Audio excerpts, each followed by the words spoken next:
Okay stop scrolling. Class 12 में वो board exam आने वाले हैं, मैथ्स का एग्जाम है, पैनिक हो रहे हो, कुछ समझ नहीं आ रहा है, अब तक कुछ पढ़ा नहीं बट परेशान हो। ओके इमेजिन दिस, तुम्हारे सामने क्वेश्चन पेपर आता है एग्जाम हॉल में and you are reading the first question, और फर्स्ट क्वेश्चन को पढ़ते ही तुम्हारा रिएक्शन होता है, अरे ये तो मैंने ऑलरेडी सॉल्व किया हुआ है। No panic, no blank mind, no guess work, बस स्टेप्स लिखने हैं और मार्क्स लेने हैं। Sounds impossible? नहीं, पॉसिबल है अगर तुमने अगले 10 से 15 दिन भी ना सही स्ट्रैटेजी लगा दी तो। सीबीएसई मैथ्स पेपर शॉक नहीं करेगा, वो बहुत ज्यादा फेमिलियर लगेगा, और फेमिलियर पेपर में मार्क्स अपने आप बढ़ते हैं। So let's talk about how you can score 75 plus out of 80 from where you are right now. अब देखो, प्रैक्टिस प्रैक्टिस के बारे में तुम्हें हमेशा बोला है, क्यों? क्योंकि CBSE is all about practice. देखो, सीबीएसई का जो पेपर पैटर्न होता है ना, वो रिपीट होता है, जो स्टेप मार्किंग है वो सेम होती है, वो नहीं चेंज होती है, एंड क्वेश्चंस का जो स्टैंडर्ड मॉडल होता है, जिस तरह से वो फ्रेम किए जा रहे हैं और तुम्हें सर्व किए जा रहे हैं, उसको समझना बहुत ही ज्यादा इंपॉर्टेंट होता है। तो देखो, अगर तुम सैंपल पेपर और पीवाईक्यू को अच्छे से सॉल्व कर लेते हो ना, तो तुम्हारा क्वेश्चन पेपर ऑलरेडी बहुत ज्यादा फेमिलियर लगेगा, और जैसे ही तुम्हें कोई चीज फेमिलियर लगने लगती है ना, उसके लिए तुम्हारे दिल से जो तुम्हारा फियर है वो खत्म होना चालू हो जाता है। Rule number 1, NCERT plus PYQ plus sample paper is equals to 75 plus marks. अब समझो कैसे। देखो, सबसे पहले तो तुम्हें कोई भी रैंडम क्वेश्चन उठा के नहीं सॉल्व करना है। दोस्त को किसी क्वेश्चन में डाउट आ रहा है, उसने मेरे को व्हाट्सएप पे फॉरवर्ड किया, उसके चक्कर में मैं भी सेम क्वेश्चन उसका डाउट सॉल्व करने के लिए सॉल्व करना स्टार्ट करती हूँ, और मुझे पता ही नहीं वो क्वेश्चन है कहाँ का, एक रैंडम से क्वेश्चन में अपना टाइम वेस्ट कर रही हूँ। Not at all worth it. इसके अलावा तुम कुछ गेस्ट पेपर्स उठा लोगे यहाँ वहां यूट्यूब से कि कोई भी गेस्ट पेपर बांट रहा है, चलो इसको ट्राई करते हैं। Very wrong. Most important thing is NCERT. NCERT तुम्हारा बेस फॉर्म करती है, एनसीईआरटी से स्टार्ट करो। सबसे इंपॉर्टेंट चीज है उसकी एक एक एक्सरसाइज, मिसलीनियस एक्सरसाइज, सब कुछ क्लियर करके रखो। उसके बाद तुम जाओ पीवाईक्यू पे। पीवाईक्यू से तुम्हें सैंपल पीवाईक्यू से पेपर का पैटर्न समझ आएगा, ठीक है। पीवाईक्यू जब तुम सॉल्व करोगे तो किस तरह से क्वेश्चन फ्रेम होते हैं, किस तरह से वर्ड्स को घुमाता है सीबीएसई। देखो, सीबीएसई ना कभी भी कुछ ज्यादा चेंज नहीं करता है, वो सिर्फ सेम क्वेश्चंस को कुछ डिफरेंट तरीके से रैप करके हर साल नए बच्चों को सर्व कर देता है। बच्चे बस खुद को अपना आपको बोलते रहते हैं हम एक्सपेरिमेंटल बैच है, हम एक्सपेरिमेंटल बैच है, ऐसा कुछ नहीं होता है।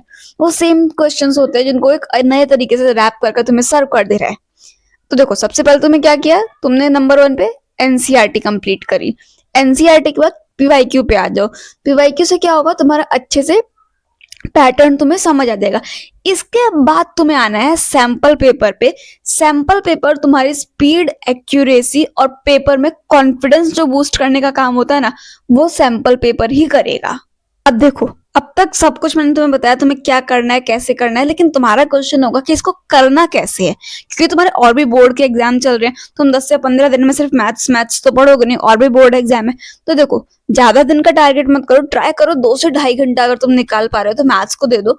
इसमें तुम्हें क्या करना है, इसमें तो क्विक रिवीजन करना है, जल्दी जल्दी से टॉपिक्स का रिवीजन करो। अब तक तुमने जो भी नोट्स बनाए हुए हैं उनको जल्दी से रिवाइज करो, उसमें से जो भी फॉर्मूले हैं उनको जल्दी जल्दी रिवाइज कर लो, और उसे कुछ टॉपिक पे कुछ क्वेश्चंस, मान लो तुमने कोई एक पर्टिकुलर टॉपिक पढ़ा मैट्रिक्स का, तो उसके ऊपर 4 से 5 क्वेश्चन या 10 क्वेश्चन अगर तुम कर पा रहे हो तो वो कर लो, ठीक है। अगर तुम ना दो घंटा भी अगर तुम डेडिकेशन के साथ दे रहे हो, वो 10 घंटे किताब खोल के उसके आगे बैठे रहने से ज्यादा बेटर होता है। अब देखो, पेपर और पेन उठाओ, एक 15 दिन का एकदम रियलिस्टिक सा प्लान बनाते हैं। पहले 3 दिन तुम अलजेब्रा ले लो, अलजेब्रा प्लस पीवाईक्यू तुम्हें प्रैक्टिस करना है। कैसे करोगे, 3 चैप्टर उठाओ, इनवर्स ट्रिग्नोमेट्रिक फंक्शन, मैट्रिसेस और रिलेशन एंड फंक्शन, ये 3 चैप्टर पिक करो। तीनों की अब तुम एनसीईआरटी सॉल्व करने जाओगे तो एंड मोमेंट पे पूरी एनसीईआरटी तो तुम नहीं सॉल्व कर सकते, तो उस चैप्टर्स की एनसीईआरटी की एग्जाम्पल उठाओ और एग्जाम्पल सॉल्व करो। एग्जाम्पल सॉल्व कर लिए, इसके बाद तुम आ जाओ chapter wise, topic wise PYQ पे, ठीक है। ये तुम पीवाईक्यू उठा लो, और पीवाईक्यू में ना जो रिपीटेड पैटर्न्स है उनको मार्क करो, किस तरह से क्वेश्चन जो है वो रिपीट हो रहे हैं। जब तुम रिपीटेड क्वेश्चन के पैटर्न को समझने का ट्राई करोगे ना, इस पॉइंट पे तुम्हारा कॉन्फिडेंस बूस्ट होना स्टार्ट हो जाता है। अब देखो डे 4 पे डिटर्मिनेंट को उठाओ, डिटर्मिनेंट की सारी टॉपिक्स को बहुत अच्छे से रिवाइज करो, बहुत इंपॉर्टेंट टॉपिक होता है एंड स्पेशली इसमें तुम एडजॉइंट, इनवर्स और कोफैक्टर इन 3 टॉपिक्स को तो 100% कंफर्म करके जाना। डायरेक्ट 5 नंबर का क्वेश्चन आने का बहुत चांस होता है इस चैप्टर से, क्योंकि इस चैप्टर में अगर तुमने साइन मिस्टेक अवॉइड कर दी तो बहुत इजीली तुम्हारे 5 नंबर तो इस चैप्टर से पक्के हो ही जाने हैं। पता बच्चे सबसे ज्यादा साइन मिस्टेक्स करते हैं, वो क्या करेंगे, सब कुछ सही करते करते एंड में साइन मिस्टेक्स से इतना ब्लंडर क्रिएट कर देंगे कि एग्जामिनर को तुम्हारे आंसर पसंद ही नहीं आते हैं और तुम्हारे मार्क्स वहीं पे कट जाते हैं। तो डिटर्मिनेंट एंड मैट्रिसेस में सबसे ज्यादा तुम साइन मिस्टेक्स अवॉइड करने का ट्राई करो, इसके बाद तुम्हारे मार्क्स बहुत ही इजीली कंफर्म हो जाते हैं। इसके बाद डे 5 पे आते हैं, यहाँ पे तुम कंटिन्यूटी एंड डिफरेंशिएबिलिटी और एप्लीकेशन ऑफ डेरिवेटिव दोनों को साथ में उठा लो। इसकी इंपॉर्टेंट कंडीशंस जो होती है ना इन दोनों चैप्टर में, इनकी कंडीशंस होती है उनको बहुत ही नेसेसरीली पढ़ना।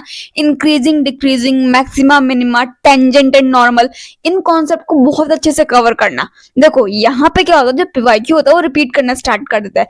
तुम इस चैप्टर को जब सॉल्व करोगे, इनके जब पीवाईक्यू सॉल्व करने जाओगे ना, topic wise chapter wise PYQ solve करोगे, वहां पे तुम्हें रियलाइज होगा कि यहाँ पे पीवाईक्यू बहुत ज्यादा रिपीट होता है। सीक्रेट टिप है, बता रही हूँ, इस चैप्टर में पीवाईक्यू रिपीट होते हैं तो उनको अच्छे से एनालाइज करो, तुम्हारा कॉन्फिडेंस बूस्ट होगा यहाँ पे। डे 7 पे इंटीग्रल्स उठाओ। इंटीग्रल्स के जो सब्स्टिट्यूशन मेथड होता है वो बहुत अच्छे से समझने का ट्राई करना, बहुत इंपॉर्टेंट होता है। और इसके बाद तुम्हारे कुछ स्टैंडर्ड रिजल्ट होते हैं। देखो इंटीग्रेशन एंड डिफरेंशिएशन में ना इसके जो स्टैंडर्ड रिजल्ट होते हैं वो बहुत इंपॉर्टेंट होते हैं। जो इनके फॉर्मूलाज होते हैं उनको बहुत अच्छे से ट्राई करो। देखो रट्टाफाई तो मैं कभी नहीं बोलूंगी, बहुत घटिया तरीका होता है इंटीग्रेशन एंड डिफरेंशिएशन को समझने का। मैक्सिमम क्वेश्चन प्रैक्टिस करो और उन क्वेश्चन से तुम फॉर्मूले को प्रैक्टिस में लेकर आओ। टॉपिक वाइज पीवाईक्यू सॉल्व करो। Pattern recognition is the key. Day 8 पे डिफरेंशियल इक्वेशन उठाओ, इसके स्टैंडर्ड फॉर्म्स को बहुत अच्छे से पढ़ो, जो भी इसके जितने भी फॉर्मूले हैं डिफरेंशिएशन के उसको अच्छे से समझो। फिर इसके कुछ मॉडल क्वेश्चंस होते हैं, किस तरह से इस चैप्टर को फ्रेम किया जाता है उसको बहुत अच्छे से समझो एंड देन तुम जंप कर जाओ पीवाईक्यू पे। पीवाईक्यू समझ आते ही डायरेक्ट मार्क्स मिलते हैं। डे 9 यहाँ पे तुम उठा लो vector, dot product, cross product, cosine and एक प्रोजेक्शन का कॉन्सेप्ट होता है इसमें, इसको बहुत ही अच्छे से कर लो। पीवाईक्यू सॉल्व करो। इसमें ना वेक्टर चैप्टर, इसमें तुम्हें फॉर्मूला बहुत अच्छे से याद होना चाहिए। फॉर्मूला तुम याद कर लोगे डायरेक्ट मार्क्स मिलेगा। डे 10 में तुम्हें 3D ज्योमेट्री उठानी है। 3D ज्योमेट्री उठा के इसका तो एंगल बिटवीन टू लाइंस इसको अच्छे से पढ़ो, डिस्टेंस फॉर्मूला को अच्छे से पढ़ो, इसके इक्वेशंस को अच्छे से पढ़ो, फॉर्मूला अच्छे से रिवाइज करना। और इसमें ना स्टेप मार्किंग बहुत इंपॉर्टेंट है। स्टेप सारे सही से सीक्वेंस में लिखना।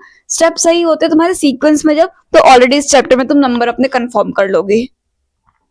डे 11 पे प्रोबेबिलिटी उठाओ, जिसके पीवाईक्यू बहुत इंपॉर्टेंट हो जाते हैं। यहाँ पे देखो कंडीशनल प्रोबेबिलिटी को अच्छे से समझो, बेस थ्योरम को अच्छे से करो। और प्रोबेबिलिटी पे सबसे ज्यादा जिस तरीके से क्वेश्चन आते हैं ना वो केस स्टडी होती है, तो उसमें केस स्टडी वाले पीवाईक्यू प्रैक्टिस करना बहुत ही इंपॉर्टेंट और मैंडेटरी बन जाता है। तो केस स्टडी वाले पीवाईक्यू प्रोबेबिलिटी में डेफिनेटली करना। टिप दे रही हूँ, क्वेश्चंस को लॉजिकली सॉल्व करना प्रोबेबिलिटी का वो बहुत इंपॉर्टेंट होता है। अब देखो 11 दिन में हमने पूरा सिलेबस तो कंप्लीट कर लिया है, बट इसके बाद तुम्हारे पास कितने दिन बचे हैं इसका मुझे आइडिया नहीं है, बिकॉज मुझे नहीं पता ये वीडियो तुम्हारी फीड में कब गई है। बट आई एक्सपेक्ट कि कम से कम 2 या 3 दिन तो तुमने बचा ही लिए होंगे, और जिसने 4 बचा लिए उसकी तो बहुत ही अच्छी बात है। तो देखो ये इन दिनों में तुम्हें क्या करना है, इन दिनों में तुम्हें सैंपल पेपर टारगेट करने हैं। कितने? मिनिमम 5 सैंपल पेपर ट्राई करने हैं and maximum 10 sample paper try करने हैं। अब देखो जितना ज्यादा पेपर सॉल्व करते जाओगे उतना ही ज्यादा तुम पेपर के साथ फेमिलियर होते जाओगे, और जितना ज्यादा फेमिलियर होते जाओगे उतना ही तुम्हारा डर कम होता जाएगा। How to analyse a paper. अब देखो तुम सैंपल पेपर करते जा रहे हो तो उसको हवा में तो करते नहीं जाओगे, उसको तुम्हें एनालाइज भी करना होगा। तो अब हम समझेंगे how to analyse your paper. सबसे पहले जो भी तुम्हारे वीक कॉन्सेप्ट्स हैं उनको मार्क करते जाओ, जो भी तुम सिली मिस्टेक्स कर रहे हो उनको नोट करो, और जिन क्वेश्चंस को तुम गलत कर रहे हो उनको दोबारा से करो, उनको छोड़ नहीं देना है, उनको दोबारा से करो। और जितने भी क्वेश्चन तुम कर रहे हो सबसे पहले तो फॉर्मूला जो भी यूज हो रहा है ना फ्रीक्वेंटली उनको रिवाइज करो, जो फॉर्मूले तुम भूल रहे हो। जब तक तुम एनालिसिस नहीं करोगे तब तक तुम इम्प्रूवमेंट नहीं कर पाओगे। Analysis is the basic for improvement. अब देखो, एक बहुत ही प्रैक्टिकल सा डेली रूटीन बनाते हैं। तुम्हें daily, even during other board exams, तुम्हें डेली 5 से 10 क्वेश्चन सॉल्व करने हैं। एंड मोस्ट इंपॉर्टेंट इज, जितने भी फॉर्म लेना तुम्हारी नोटबुक में वो सारे डेली रिवाइज करने हैं, बिकॉज मैथ्स कंसिस्टेंसी मांगता है। विदाउट कंसिस्टेंसी तुम कभी मैथ से सेटिस्फाई हो ही नहीं पाओगे। अब देखो, अब तक तुमने ये तो समझ लिया तुम्हें कब, क्या, कितना और कैसे पढ़ना है, लेकिन इन सबको करने के बाद, सारे सैंपल पेपर, सारे पीवाईक्यू को करने के बाद, जब तुम एग्जामिनेशन हॉल में जाओगे, जब तुम पहला क्वेश्चन रीड करोगे, जिसको देखने के बाद तुम्हारा रिएक्शन होगा, अरे ये तो मैंने ऑलरेडी सॉल्व कर रखा है, उसके बाद क्या करना है, लिखोगे कैसे? Most important, presentation. सीबीएसई तुम्हें पेपर प्रेजेंटेशन के भी मार्क्स देती है। तो देखो, पेपर प्रेजेंटेशन के लिए क्या करना है, कोई भी क्वेश्चन तुम सॉल्व करने जा रहे हो, उसको सॉल्व करने से पहले उसके लिए जो भी फॉर्मूला रिक्वायर्ड है उसको लिखो। कोई भी स्टेप मिस मत करो, सारे स्टेप्स को क्लियरली लिखो, फाइनल आंसर को बॉक्स में लिखो, और अगर कोई भी डायग्राम बनाने की नीड है तो उसको क्लियरली बनाओ। जो एग्जामिनर है, जब वो तुम्हारी नोटबुक चेक करने जाए ना, तो उसको लगे कि तुमने कुछ तो लॉजिक लगा के सॉल्व किया, तुम्हारा लॉजिक उसको क्लियरली विजिबल होना चाहिए। एंड मोस्ट इंपॉर्टेंट थिंग, जो ब्लंडर मेजोरिटी बच्चे कर देते हैं, तुम लोग क्या करते हो ना, अभी पहले सेक्शन ए का 3rd क्वेश्चन आता है, देन सेक्शन बी का 6th क्वेश्चन आता है, फिर सेक्शन सी का 30 क्वेश्चन आता है, फिर सेक्शन डी की एक केस स्टडी आती है, वो कर ली, उसके बाद आगे पीछे कर देंगे, चल जाएगा कुछ तो। नहीं, बहुत गलत है। सेक्शन ए को उठाओ, जो क्वेश्चन आता है वहां से सॉल्व करना स्टार्ट करो, जो नहीं आता है उसके लिए स्पेस छोड़ दो, या फिर उसको एंड में करना, बट क्वेश्चन को सीक्वेंस में करो। जो भी सेक्शन पिक करो, जो सेक्शन सबसे अच्छे से आता है ना, वहां से स्टार्ट करो। देखो, सेक्शन आगे पीछे हो जाएगा, चलेगा तुमको। अगर सेक्शन बी पहले बहुत अच्छे से आता तो उसको उठा के सॉल्व करना स्टार्ट करो, नो इशू। बट ये नहीं कि तुम section A C D B ऐसा करके आगे पीछे घुमा के कर रहे हो। एग्जामिनेटर का दिमाग फ्रस्ट्रेट हो जाता है, वो कहाँ से कब उसको स्टेप मार्किंग किसके लिए कहाँ से करनी है, और अगर वो फ्रस्ट्रेट हो गया तो तुम्हारे नंबर कटने के लिए कोई तुम मौका नहीं छोड़ोगे। अब देखो, इसके बाद आते हैं कुछ मोस्ट कॉमन एरर्स, मिस्टेक्स जो तुम लोग करते हो। सबसे पहला, इंटीग्रेशन में बच्चे सी लिखना भूल जाते हैं। सब जगह तुम सी लिखने के बाद तुम इंटीग्रेशन में सी लिखना कैसे भूल गए? उसके बाद कुछ बच्चे वेक्टर में क्या करेंगे, डॉट प्रोडक्ट की जगह क्रॉस प्रोडक्ट निकाल देंगे, क्रॉस प्रोडक्ट की जगह डॉट प्रोडक्ट निकाल देंगे। तुम फॉर्मूले में ब्लंडर क्रिएट कर देते हो वेक्टर में। डिटर्मिनेंट बच्चे पूरे क्वेश्चन में वो चीज प्लस प्लस प्लस चल रही होती है, और एंड में इनका आंसर नेगेटिव आ जाता है, और मार्क्स भी नेगेटिव में चले जाते हैं फिर तुम्हारे। प्रोबेबिलिटी वगैरह जैसे चैप्टर में ये लोग फाइनल आंसर को सिंप्लीफाई नहीं करेंगे, पूरा क्वेश्चन सॉल्व कर लेंगे, सही सॉल्व करेंगे, स्टेप वाइज लिखेंगे, फॉर्मूला भी पुट कर देंगे, बट जब ये फाइनल आंसर में आते हैं तो सिंप्लीफाई नहीं करेंगे। और सिर्फ प्रोबेबिलिटी नहीं, ऐसे बहुत सारे चैप्टर है जिनमें तुम फाइनल आंसर को सिंप्लीफाई नहीं करते हो। अब यहाँ पे एग्जामिनर फ्रस्ट्रेट हो जाता है। देखो, अपनी एक्यूरेसी को इम्प्रूव करो, स्पीड को इम्प्रूव करने से ज्यादा। स्पीड में तुम जल्दी जल्दी कुछ भी लिख सकते हो, ठीक है, स्पीड में तुम्हारा साइंस की जगह आर्ट्स वाला बच्चा भी तुम्हारा पेपर दे आएगा, लेकिन एक्यूरेसी इज मोर इम्पोर्टेंट। तो एक्यूरेसी के लिए तुम्हें ध्यान देना पड़ेगा, तुम सिली मिस्टेक्स ना करो।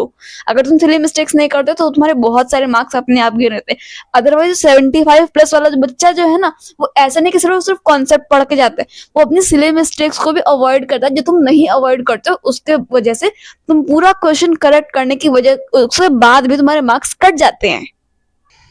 अब देखो, वीडियो के एंड में एक फाइनल मैसेज दे रही हूँ। इस टाइम पे नए चैप्टर्स की तरफ मत भागना, उन्हीं चैप्टर्स को उठाना जो तुमने ऑलरेडी सॉल्व कर रखे हैं, जिसके लिए तुम बहुत ज्यादा फैमिलियर हो जिनसे, उन्हीं को सॉल्व करो। ज्यादा से ज्यादा सैंपल पेपर सॉल्व करने का ट्राई करो, ताकि जो फाइनल एग्जाम है ना, वो तुम्हें एक सैंपल पेपर की तरह ही इजी लगे।